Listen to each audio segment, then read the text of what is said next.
how I went from being a poor kid in Brazil to become an entrepreneur in the United States. This is my daughter, Alanis, and she's a big part of the story. So my upbringing in Brazil was a very tough phase of my life. I was raised by another family because my parents just left me behind. They broke up and both of them couldn't take care of their small kids. So I was like 3 years old, and my aunt started to take care of me just as a temporary thing. And I ended up staying in that family because I had no place to go, and for years. So I tried different adopted families. I even went to foster care. I even spent a couple nights in an orphanage, but I ended up staying in my aunt's house because that was the most safe place I found back then. I ended up being in this family for 17 years. It was really tough because the family was already poor, and then I extra kids, so there was no resources for me. School, for example, I didn't have shoes to go to school. I was a sandal kid till I was like 9 years old. I remember my first pair of shoes my grandpa found on the trash, and he was really happy that it could fit me, and in fact was 2 sizes bigger, but I was still happy with my new pair of shoes. And I didn't have backpack and even notebook. I had living as a favor, and it was really tough. Fast forward 17 years later, I was able to rent my first flat. I started to focus on my education and my career. So I first applied for chemistry, studied chemistry for 3 years. I ended up giving up. It was really, really tough, and I had to work during the day, study at night. So I continued with graphic design for a couple of years, till I enrolled to the marketing communications college degree. Start to work for big corporations in Brazil with big events, Diana Krall, Wynton Marsalis, orchestras, open air concerts. So I was into all this musical and artistic production. I was really, really happy about that. And then I decided to go to England first to improve my English, and second to pursue a master's degree in business. I was almost finishing my master's degree.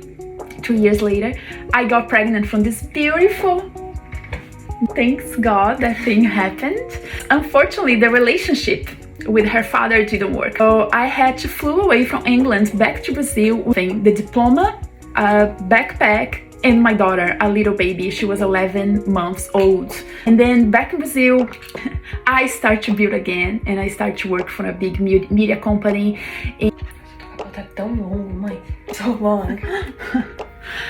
Midlife crisis came. I had to leave all my corporate career behind and start again and figure out a more sustainable way of living. I just realized everything I was doing wasn't really connected to my essence. Sold my car. In fact, I didn't sell my car. I exchanged the car for a house, which was crazy. I had a little piece of land and I didn't have a house in the land. So I had a car and I had the idea, what about I go to a builder and he's interested in my car and he can build the house for me.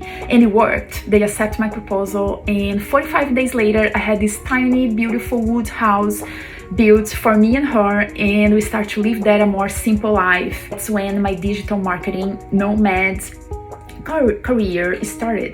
So I started to travel, and then I was able to show her and bring her along with me and show her the real world, different cultures, different contests, and I just thought this would be the best school and education I could offer her.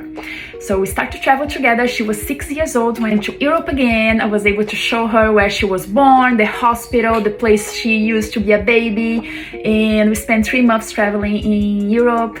We went back to Brazil, and then the next trip we were planning, my original idea would be to go to India because I was all into yoga, having a super organic life. Maybe let's go California. We flew to California. We arrived in LA in 2018 and did a backpack, me and her, all the way to the coast, do a lot of couch surfing and meet amazing people, live in communes, and I was living really a dream life, being free and of course not much money. We arrived in San Francisco, the magical San Francisco, and Alanis was the first one to say, I want to stay here longer.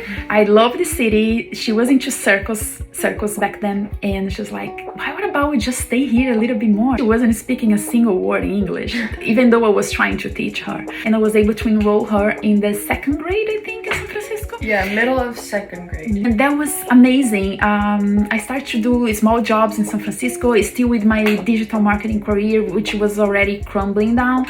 And I finally then met my husband, Shane.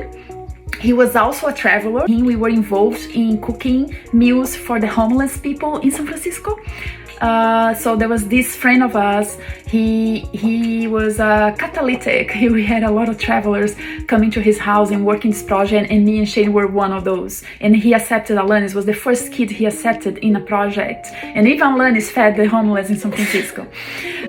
So Shane and I and Alanis, now a small family, we were still in San Francisco, living in Airbnbs, working part-time jobs, and we wanted to do something that was really meaningful and that could generate a positive impact in the founding flora of the Amazon forest. And as a Brazilian, I cannot stand anymore. I wanted to be part of the solution. We told him about the amazing things we have in the Amazon forest that are amazing for the skin, and the potential these actives and ingredients had to restore and regenerate the forest. And we start to research by ourselves, try to understand each ingredient characteristic, and then finally we were able to hire a professional chemist, someone that had a really high knowledge in natural formulations, and that's where Amazonian Skin Food was born.